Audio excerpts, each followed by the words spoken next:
شاء الله انا مش هيجي بكره. لا مش هينفع. ده تعبت النهارده. هيتخصم منك يومية. يومية. انا مش عايز، انا عايز اروح.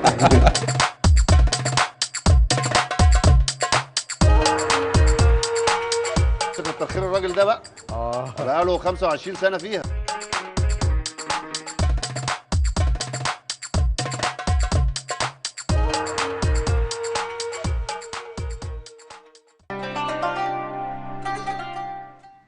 ده كريم صديق البرنامج.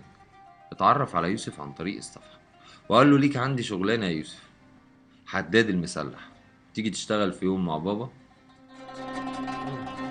يلا تشتغل انت دلوقتي حداد مع الحداد. هو اسمه ايه بقى؟ هو اسمه الوسط هاني. ايه؟ اسمه الوسط هاني، اعرفك عليه. هاني، حاضر. هعرفك عليه اصل هاني. السلام عليكم. الوسط يوسف عايز يشتغل معاك حداد. ماشي. معلش بالله عليك عشان احنا في شهر مفترج، كل سنه وانت طيب. شغله معاك، قول له يعمل ايه. يلا ده اللوست هاني بتاعك. لوست هاني. اللوست هاني. لوست هاني. قول له هيعمل ايه. ماشي يا لوست هاني. ممكن؟ ماشي. احنا بنعمل ايه بقى دلوقتي؟ قطع بقى. هو بيقطع. بص هو بيقطع ازاي. هاني فرغالي عبد السميع، بشتغل حداد مسلح. يعني في رمضان بنشتغل من بعد الفجر على طول عشان خاطر الحر وكده وبنحاول ان احنا نخلص بدري، ولو الشغل قاعد معانا بنخلص قبل الفطار، بنروح نفطر.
ارفع بس زي ما انت.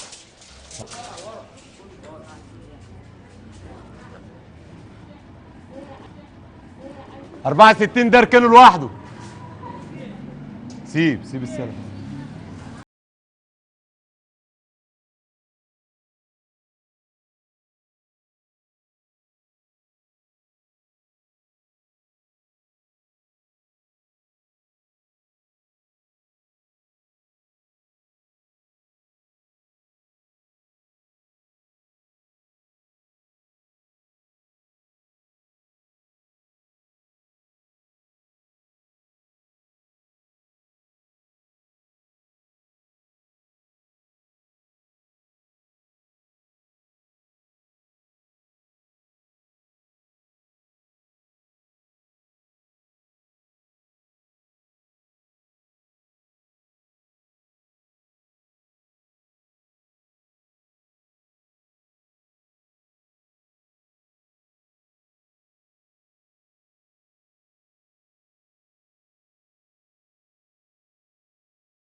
بالنسبه ليوسف ممكن شهر شهر ونص ويبقى كده مساعد، لكن هو بالنسبه لي انا كده عامل دلوقتي.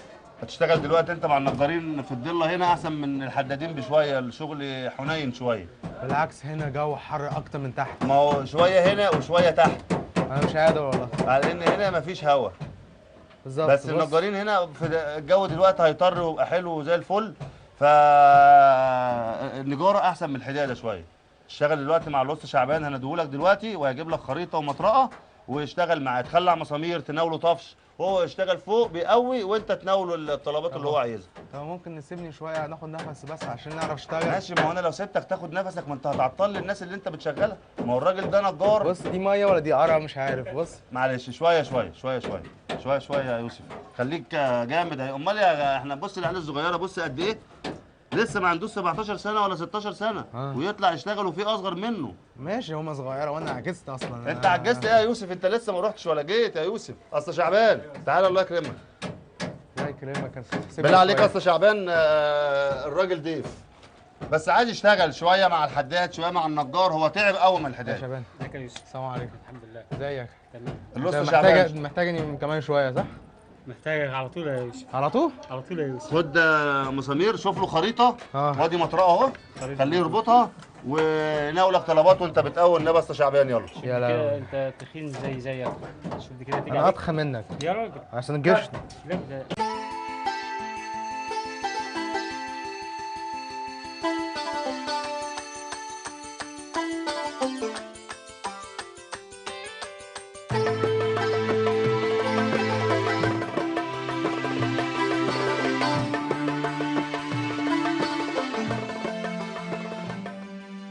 خشبة صغيرة يا يوسف. حشب ايه؟ خشبة صغيرة من عندك كده. ماشي كويس دي. ايه. اتفضل. يلا كمان واحدة يا يوسف. كمان واحد ايه؟ كمان خشبة زيها. زيها؟ اه. اتخن شويه ماشي. ماشي. هات يا يوسف. لا واحدة صغيرة شوية يا يوسف. اصغر من كده؟ واحدة صغيرة شوية يا يوسف. اصغر من كده اهو. هات يا يوسف. اتفضل. 100 100 يا يوسف.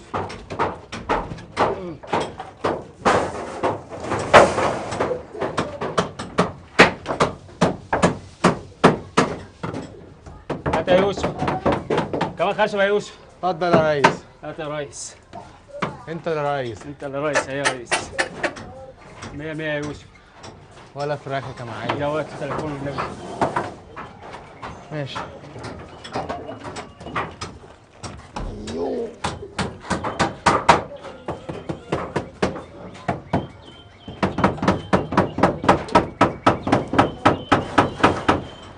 هات يا يوسف كمان خشبة يا يوسف. اتفضل. تسلم يا يوسف. جاهز على طول.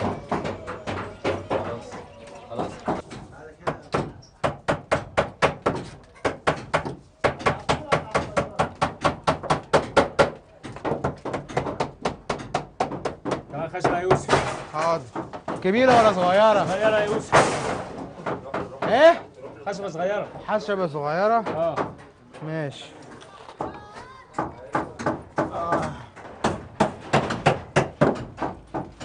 هات يا يوسف. اوعى رجلك يا عم. اتفضل يا باشا. اوعى رجلك. شعبان قاسم شغال نجار مسلح. يوم في رمضان بنصحى الصبح بدري نشتغل لغايه الظهر وبنريح على كده. ممكن نطلع الشغل بعد الفطار. بعد الفطار مثلا بنشتغل لحد السحور.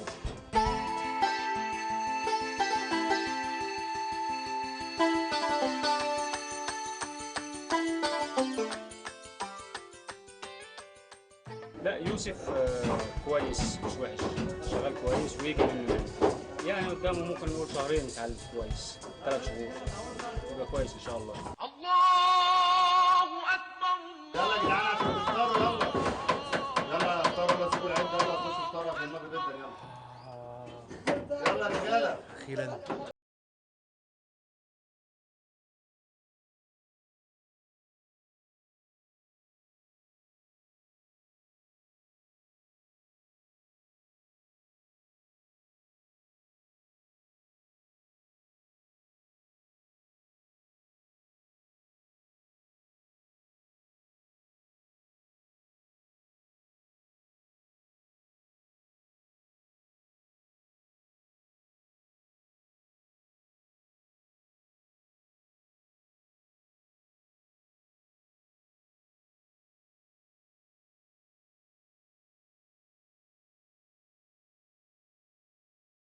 تعبت النهارده.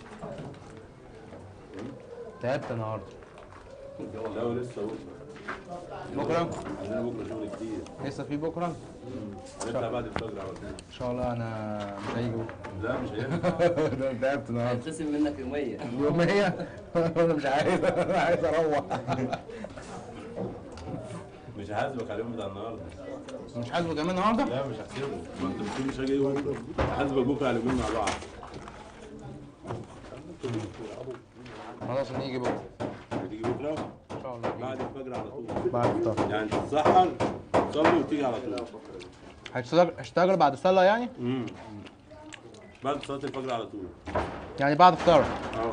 كويس، لا بعد الفطار دي بقى سهله. لا بعد صلاه الفجر. بعد صلاه الفجر احنا هنطلع نكمل دلوقتي بعد الفطار، احنا فطرنا ما رضيناش نروح. ماشي. عشان لسه باقي معانا شغل. ماشي.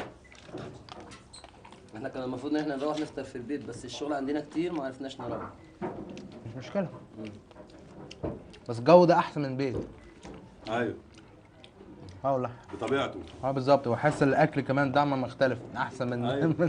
بقاله اسبوع. بقاله اسبوع. تعالى يا سالم. خلصت ولا لسه في شغل؟ فاضل ايه؟ تعبت شويه النهارده. خلاص. تعبت يعني؟ ولا لسه؟ هتموت. مصاريف انت واحمد لحد اخر الاسبوع. يلا توكل على الله. خش بقى، خش. تعالى يا سالم، خش. تعالى يا ابراهيم. خش. مصاريف انت واللص شعبان لحد اخر الاسبوع. يلا توكل على الله، كل سنه وانتم طيبين. ما تاخروش الصبح.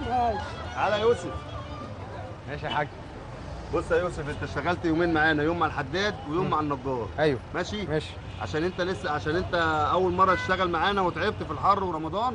اليوميه ب 50 جنيه. يوميه ب 50 جنيه. ماشي؟ طب اشمعنى هما خدت 100 يعني؟ لا دول بياخدوا مصروف وبيقبضوا اخر الاسبوع. عشان دول صنايعيه فاليوميه بتاعتهم عاليه شويه. طب وانا مش صناعيه يعني؟ لا انت مش صنايعي. طب وانا ايه بقى؟ انت مساعد لسه. مساعد. لما تتعلم شهر 2 3 يوميتك تبقى زيه. ماشي. ماشي؟ ماشي. اشتغلت يوم مع الحداد ويوم مع النجار. ده كده كمان بزياده عشان بس شهر رمضان وكل سنه وانت طيب. طيب ماشي. ماشي. ماشي حاج، شكرا. ماشي. وانت طيب. وانت بالساعه والسلامه يا حبيبي. انت مبسوط في شغلنا؟ اه مبسوط. يا رب مبسوط دايما يا حبيبي. طبعا مبسوط. ايه رايك في الشغل؟ هي بصراحه شغل النهارده اشتغلت فيه دي اصعب شغل في حياتي يعني. ما هو شغل المعمار كله كده. صعب قوي، محتاجه واحد يكون جويه. لا هو مش قوي ولا حاجه، بس هو المشكله ان احنا ده تعود ربنا سبحانه وتعالى، عشان ما لناش ان احنا ما لناش شغلانه او مصدر رزق غيرها ناكل منها احنا وعيالنا، فربنا بيقوينا عليها. الحمد لله. شتاء صيف شغالين زي ما انت اشتغلت كده او زي ما انت شفت، احنا شغالين شتاء صيف في النطره والساعه وفي الحر وفي الشمس اللي انت شايفها دي ما نقدرش ما نشتغلش. لا على الشتاء حلو، الشتاء عشان الجو ما يبقاش حر قوي، عشان كمان واحد بيصيم وبيشتغل حاجه تقيله فصعب شويه. ده انت صايم دلوقتي ما بتاكلش ولا بتشرب فجسمك خفيف بتشتغل، انما لما بتاكل وتتغدى وجسمك بيريح والميه والعرق انت بتتضايق اكتر وبتتعب اكتر. يا راجل. احنا النهارده بس عشان انت اول مره تشتغل معانا اشتغلنا متاخر شويه، انما احنا المفروض في رمضان دايما بنشتغل بعد ما الفجر، بنصلي الفجر وبنطلع من البيت. بنفضل شغالين لحد الساعه 11 12، بعد كده ما نقدرش نشتغل عشان الشمس جويه. عشان الشمس جامده، والشمس انت عارف الميه والعطش وكده. الصنايعي ما كانش كوبايه الشاي والسجاره والميه ما يعرفش يشتغل. يعني هشتغل فجر قبل الشمس يطلع. بنصلي الفجر وبنطلع نتوكل على الله على اكل عيشنا، بنشتغل لحد الساعه 11 الساعه 12 نصلي الفجر وبننام لحد المغرب. لحد الفطار نقوم نفطر، ولو في شغل بعد الفطار ولا حاجه مزنوقين فيه، طبعا شهر رمضان والعيد مصاريفه كتير. صح. فبنطلع برضه لو في شغل ساعتين 3 بعد الفطار برضه ربنا بيقوينا وبنطلع نشتغل بعد الفطار. طيب حلو. لان بيخش علينا العيد ويميش رمضان والفطار وكسوه العيد والمدارس وشغلانه.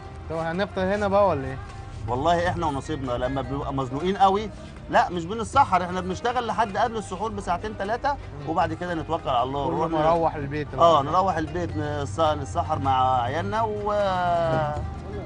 لو في شغل كده بنطلع الشغل تاني مفيش مشكله.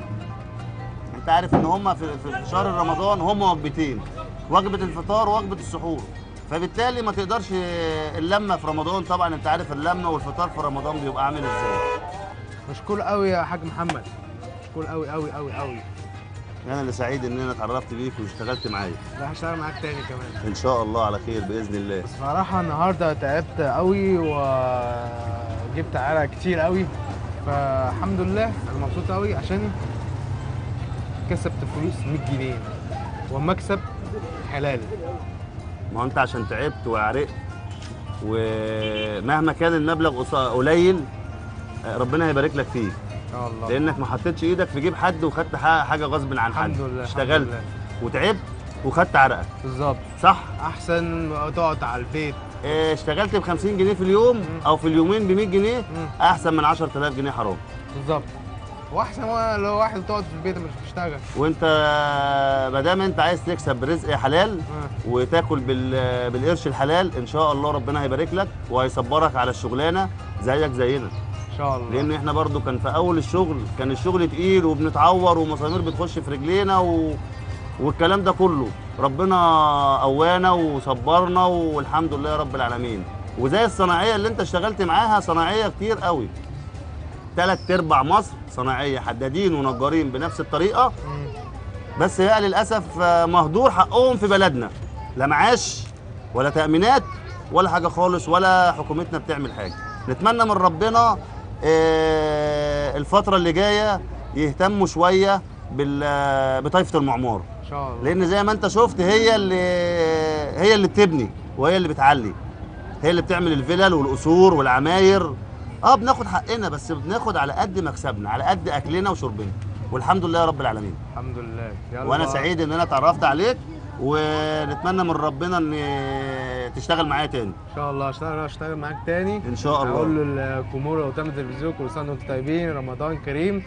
استنوني مع يوسف الصيني بكرا في حلقه جديد في الشغل الجديد. لا خلاص. عايز بيرول للناس اللي شغاله دي كلها فوق وتحت، 3 كاميرات يوزعوا نفسهم. شريف ايه يا عم انا كل شويه اصور. كاميرتين على وشك يا يوسف. بسم الله عليك. ولا اعمل حساب يلا. لا يا يوسف.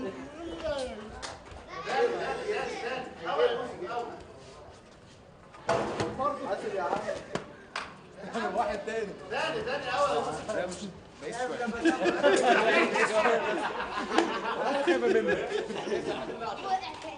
انفخ نفسك دوت. هنا هوب بس اوعى البتاع ده المايك وقع. محمود سيبه السلبه هتنزل يا محمود. نزل السلبه شويه. خليكوا راكبين دايرين اوعى حق. ما خلاص كده وخلاص. خد كده وخلاص. ناوله كده وخلاص. لازم نعمل كده. فاضل لك 4 عروض تاخد فيه.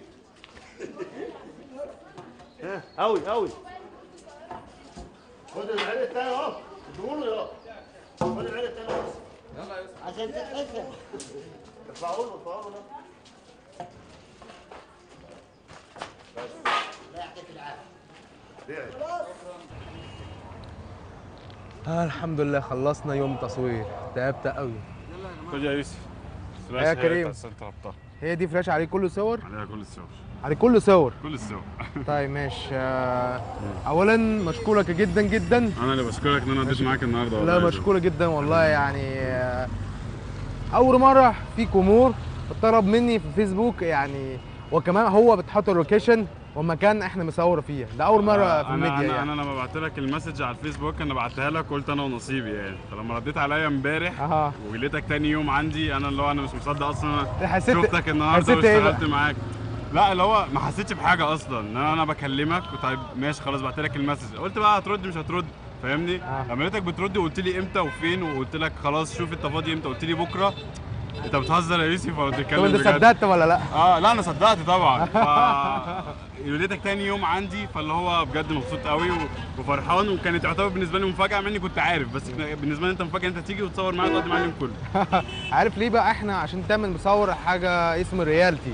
تمام. هو ريالتي تي في ده تمام كل حاجه حقيقه، احنا مش بنمثل قدام الكاميرا. تمام فاهم؟ كل حاجه بتحصل قدام الكاميرا حقيقه، يعني مش تمثيل. تمام. فعشان كده ده اللي بيوصل للناس دايركت على طول من غير تمثيل وكده. في ناس بتصدق، في ناس ما بتصدقش، لكن والله كل اللي حصل النهارده سبحان الله بالفطره كده. بالظبط. فهموا الناس بقى قدام الكاميرا اللي حوالينا الفيلم الصيني هي دي رياليتي، بتحصل كل حاجه حقيقه. تمام. وربنا يوفقك، وانت انسان كويس وانسان موهوب كمان. ربنا يخليك. شكرا كريم. ربنا يخليك ربنا يخليك. الصور معاك هتعمل بيها ايه؟ هنزله على فيسبوك بتاعي. تمام ماشي. وهسيح لك وانت برضه سيح لي؟ هسيح لك. تمام. هسيح لك عشان المصور برضه شاطر يعني. ربنا يخليك. والله يعني انت هتشوف الصور دي على فيسبوك ان شاء الله. طب خلاص هستنيكم في رمضان بقى ان شاء الله. ماشي ان شاء الله. يلا عشان انا نلحق شغل تاني يوم، عشان انا عندي بكره شغل كمان. ربنا يقويك. ماشي. ربنا يقويك يا حبيبي. بس يا ريت كل الناس تكلمني على فيسبوك، قول لي عايز يوسف يشتغل ايه وانا هجي لك. ماشي. هستنيكم دايما مع يوسف الصيني. حبيبي مع السلامه.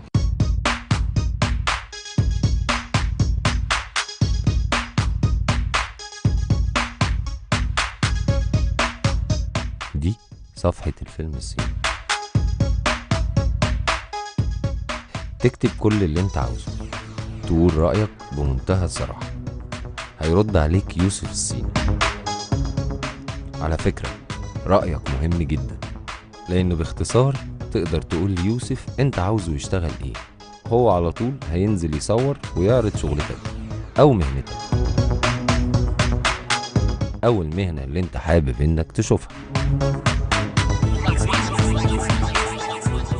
للوصول للصفحة اكتب الفيلم الصيني بالعربي، هتظهر قدامك الصفحة.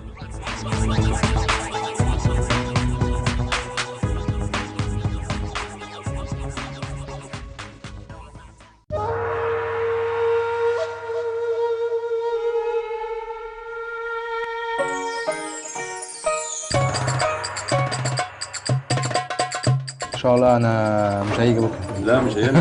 ده تعبت النهارده. هيتخصم منك يومية. يومية؟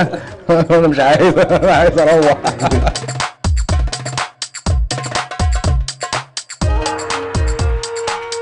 كتر خير الراجل ده بقى. بقاله 25 سنه فيها.